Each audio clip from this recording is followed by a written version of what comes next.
Salam negaraku, salam Nambike. Sekali lagi saya aktivis sosial Datuk Dr. Kalaiwanar dengan NGO tim kami.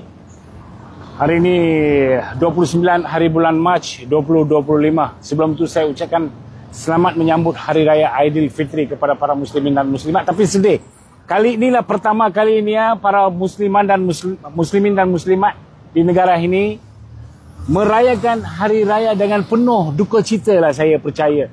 Kerana Dewan Balun Kuala Lumpur telah mula mengancam penjajah-penjajah. Sepatutnya Dewan Bandaraya Kuala Lumpur, tapi sekarang dia jadi pula Dewan Balun Kuala Lumpur. Kerana kita tengok saudara kita daripada umat Islam, dia jual belon saja, dia jual belon dekat depan Sogoh. Apa salah? Adakah dia jual dada? Adakah dia jual ganja? Dia hanya jual belon. Dalam bumi ini, warga asing nanti saya tunjuk bermaharaja gila di Kuala Lumpur, bertapak di sana bermaharaja gila, mencabar kredibiliti Dewan Balun Kuala Lumpur. Tapi Dewan Balun Kuala Lumpur buat tahu saja. Filem P. Ramlee cobaan, tengok Bangla pun cobaan, tengok Myanmar pun cobaan, tengok Pakistan dekat Jalan Ipoh pun cobaan. Tapi ini kita tengok, kita sekarang berada di Brickfields, Jalan Padang Belia. Kita tengok, dia ada mini market, dia ada pasar borong, dia jual ikan, cashier pun depa juga. Tapi undang-undang mengatakan cashier kena jadi orang Malaysia. Ini orang Malaysia, dia nak jual hari raya, dia nak cari makan. Dia jual belon, dia hantam, dia bergelut, dia pukul, dia tumbuk. Ada orang nak lerai pun tak boleh. Dia satu orang saya nampak, abang, janganlah bang. Dia tak ada peduli apa. Dia masih dia nak bergelut, dia nak pukul apa ni? Dia pakai uniform jadi gangster ke? Janganlah, nanti mati. Nanti mati, dia kata jangan, nanti dia mati. Mati macam mana bang? Dia cakap, tapi dia tak mau dengar, semua masuk. Kalau berani, kalau you nak di Dewan Balun Kuala Lumpur nak berani, pergi Jalan Ipoh. Ataupun masuk Petaling Street. Myanmar, dia gangster sana. Kenapa you tak berani? Pergilah tunjukkan keberanian kamu kepada warga asing yang bermaharaja gila. Ini pula ada kedai telefon. Bangla buka kedai telefon, saya tunjuk. Bangla buka kedai runcit, mini market, semua dia buka, sampai restoran dia buka. Pakai nama saja Alibaba, kita tahulah. Tapi mana perginya undang-undang kita? Masa itu undang-undang tidak dikuatkuasakan. Semua diam acah-acah saja. Ini saya kata sebagai aktivis, saya betul-betul marah lah. Tahun inilah hari raya umat Islam menghadapi hari raya yang betul-betul duka cita di Kuala Lumpur. Sepatutnya mereka harus menunjukkan satu kredibiliti yang baik. Satu toladan yang baik. Ini apalah dia tunjuk toladan macam ini. Pakai uniform, tunggu, mencabar. Panggil orang itu, you nak jalankan undang. Nak bagi saman cukup. Itu saja boleh buat. Biar hakim dia putuskan. Kalau saman tak bayar, pergi mahkamah, biar dia putuskan. You jangan jadi raja, you jangan jadi hakim. You jangan jadi ahli tinju pula. Pasal apa you nak jadi boxing ke? Kalau nak boxing, pergi cari gelenggang, sana you boleh boxing. Bila ada badan sikit tegap, itu pun kurus juga pakai tegap. Ada uniform, mau tunjuk action macam ni. Panggil, tarik. 10 lawan 1, manalah gentleman Dewan Balun Kuala Lumpur. Jadilah gentleman Dewan Balun Kuala Lumpur. Saya cabarlah. Kalau you berani, you pergi cari Bangla. You pergi cari Pakistan. Jangan cari orang Malaysia. Orang Malaysia nak cari rezeki secara halal. Apa salah dia jual belon ke, dia jual kuih ke? Tahun ini sajalah. Menteri kena tanggungjawab. Menteri wilayah. Saya pun tak tahu apa dia buat. Tak pernah dalam sejarah setahu saya ada menteri wilayah yang begitu lemah sekali. Tidak ada komitmen memegang. Tidak ada kuasa langsung. Dia pakai kuasa baru sekali jadi menteri. Hangko sangat. Datuk Bandar pun saya pun tak tahu lah macam mana. Kita puji kerana wanita pertama jadi Datuk Bandar. Tetapi lemah sangat. Pasal apa dia lemah sangat? Tak tahu siapa yang kontrol dia. Dia jadi puppet untuk siapa? Siapa yang mempapetkan Datuk Bandar? Depan mata kita tahu apa yang berlaku. Tetapi mereka buat tak tahu. Kuasa hanya digunakan terhadap orang Malaysia. Itu pun terhadap penjajah-penjajah. Ini musim perayaan. Hari raya, besok hari raya kan. Besok lusa hari raya. Ini dia jual belon, dia hantam, pukul. Hari itu pula digigit. Patut digigit sebenarnya. Patut digigit tapi tak jadi gigit lah. Bagus jugalah. Perempuan itu dia gigit. Dia gigit. Lepas tu dia dikenakan 3,000 oleh mahkamah. Dia nak jual kuih ke apa ke untuk rezeki, untuk menjambut hari raya. Tapi 3,000 dia kena bayar. Apalah, lock up pula 2 hari. Janganlah macam ini. Kita ada undang-undang. Undang-undang itu kena baik. Dulu macam mana baik? Ada harmoni, perpaduan. Ini sekarang perpaduan pun rosak. Macam ini pun orang Melayu pun kacau, orang India pun kacau, orang Cina pun kacau. Orang Malaysia cuma dikacau oleh Dewan Balun Kuala Lumpur. Jom kita pergi sana. Ini menteri dia gagal di Kementerian Kesihatan. Saya percaya. Sekarang digagal juga di Menteri Wilayah. Ya. Betul. Ini sekarang Dewan Buli Kaki Langsi. Macam-macam Perak bagi boleh lah. Dewan Balun, Dewan Buli. Lagi cakap pun teruk Dewan Barua. Susah juga. Kita ada di Jalan Padang Belia. Mana pergi ni Dewan Balun Kuala Lumpur. Mana pergi ni penguatkuasa. Ini kita terang-terang tengok. Ini kedai Bangla. Dia kedai Bangla. Tengok dalam kaunter. Dalam kaunter pun bukan orang Malaysia. Kaunter pun dia Bangla juga. Dia boleh kuasa ini bisnes. Dia jual semua barang. Siapa bagi dia lesen? Mana pergi ni kita punya DBK? Mana pergi immigration? Mana pergi custom? Saya tengok beras ada banyak kampit sana. Adakah dia ada lesen untuk ni? Kena mereka kena periksa. Ini semua kedai Bangla dia kontrol. Ini tengok. Kedai telefon bimbit oleh Bangla. Kedai tukang rambut Bangla. Kita tengok terang-terang. Dalam tu Bangla. Maka di Kuala Lumpur, kenapa you nak cabar orang Malaysia? Orang Malaysia nak jual belon dekat Sogo, you pergi tagang Tunku Abdul Rahman, you pergi cabar. Saya mau penguatkuasa, menteri lah, saya kata menteri lah. Menteri yang jadi jangan double standard. Orang Malaysia jangan bully lah. Ini mereka bermaharaja lah, terang-terang. Mereka bermaharaja lah, kedai gunting pun buka, kedai telefon dia buka. Dia boleh buka tak? Macam mana dia dapat lesen? Kalau dia pakai Alibaba pun, yang siapa duduk sana? Takkan dia tahu, kita orang biasa pun tahu, takkan mereka tak tahu. Okey. Ni satu restoran. Dia pakai satu nama orang India. Agak wayang lah. Ini restoran. Dia macam-macam saya percaya maksiat berlaku di sini. Saya percaya bahawa penukaran pasport, sindiket, semua ada di sini. Ini Padang Belia kita tengok. Dia ada kedai. Dalam tengok, cashier dia Bangla. Mana pergi cashier Melayu? Mana pergi cashier orang Malaysia? Terang-terang. Saya mau immigration bertindak. Kita mau DBKL bertindak. Bertindak. Ini orang Malaysia jual belon, jual kuih, jual apa nasi lemak, you tangkap. Lagi lawan lagi nak tunjuk back boxing pula. Ini nampak, ini terang-terang. Setiap hari saya ingat 20 kali DBKL berlalu di sini. Buah-buahan semua dia jual. Semua tengok.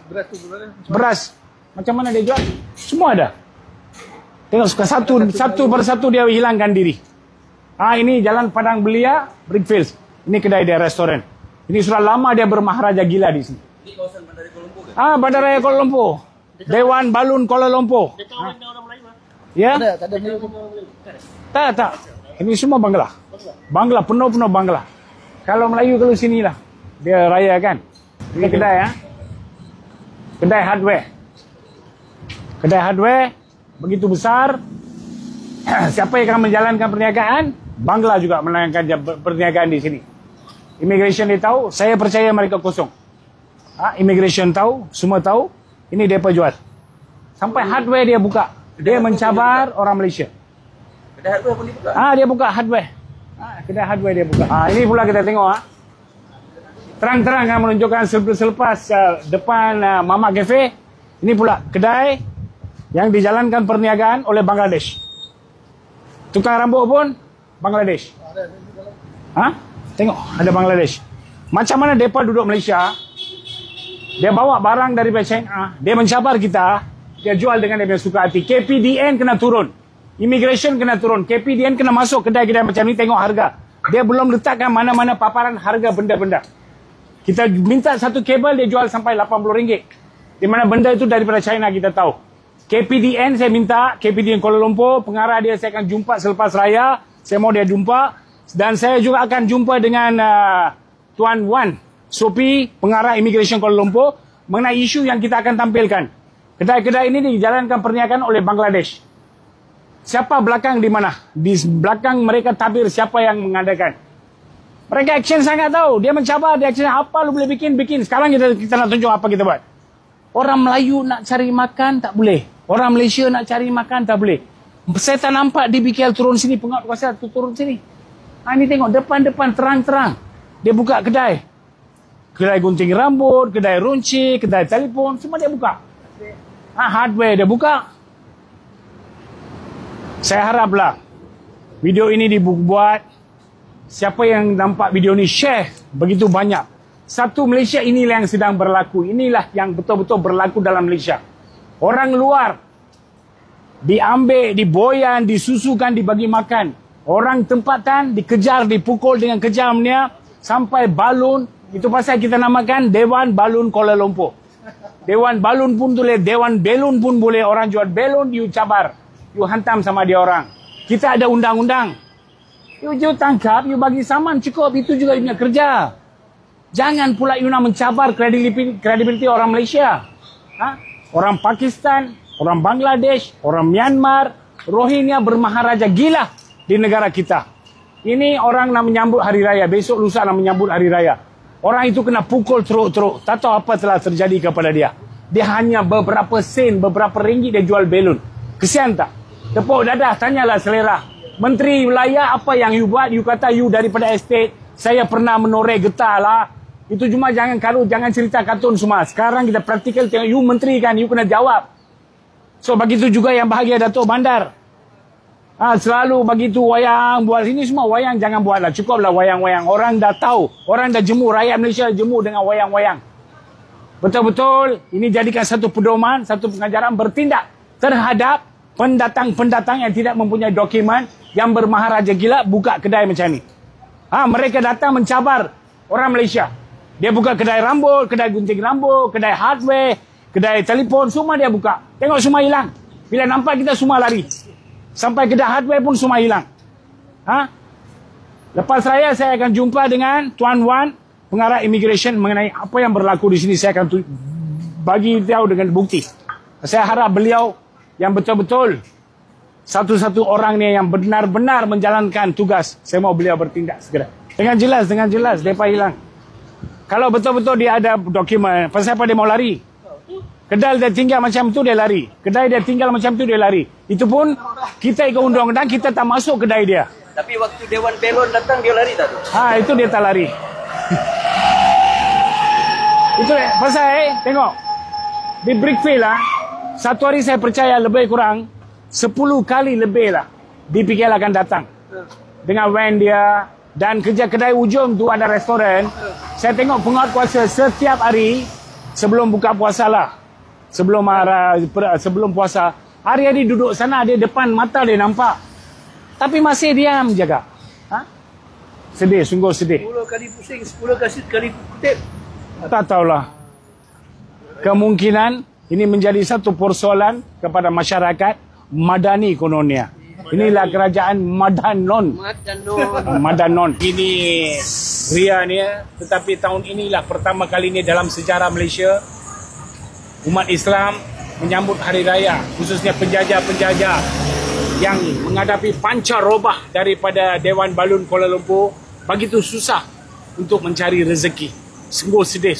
Kita sebagai anak Malaysia yang menyanyikan lagu negaraku, tanah tumpahnya darahku. Martabat negara ini harus dijaga oleh mereka yang beruniform. Jangan jadi gangster beruniform.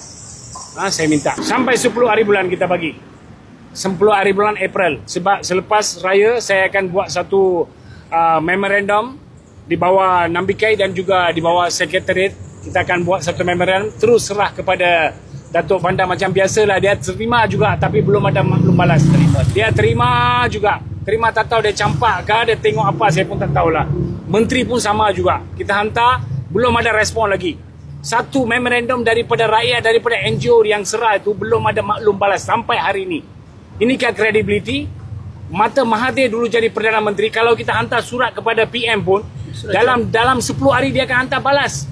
Tapi sekarang itulah yang baik, yang jernih kita tak tahu, yang keruh juga kita tahu. Begitu juga sekarang tengok.